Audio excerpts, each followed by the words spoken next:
അതായത് ബിസിനസ് ആകാം, ഏതെങ്കിലും ഒരു പ്രവർത്തനമാകാം.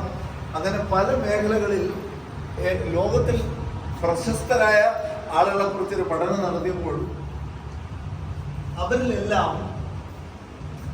7 സ്വഭാവങ്ങളുണ്ട്. 7 സ്വഭാവങ്ങൾക്ക് എല്ലാം കോമൺ ആയിരുന്നു. പല പല വ്യക്തി വിശേഷങ്ങളിലാണ്, പക്ഷെ എല്ലാവർക്കും ഉള്ള 7 കാര്യങ്ങളുണ്ട്. അതിന് അദ്ദേഹം ഒരു ബുക്കാണ് 7 Habits of Effective People. ആ 7 ഹാബിറ്റ്സ് എന്തായിരുന്നു നമുക്ക് നോക്കാം. 7 സ്വഭാവങ്ങളുള്ളവരാണ് ലോകത്തിലെ ഏറ്റവും ഉയർന്നതെന്ന് കണ്ടുപിടിച്ചു. അപ്പൊ അത് നമ്മളിലുണ്ടോ എന്ന് നമുക്ക് സ്വയം ചിന്തിക്കാം.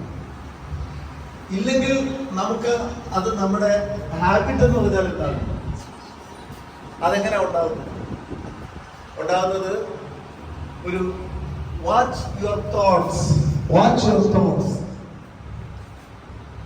they become your words.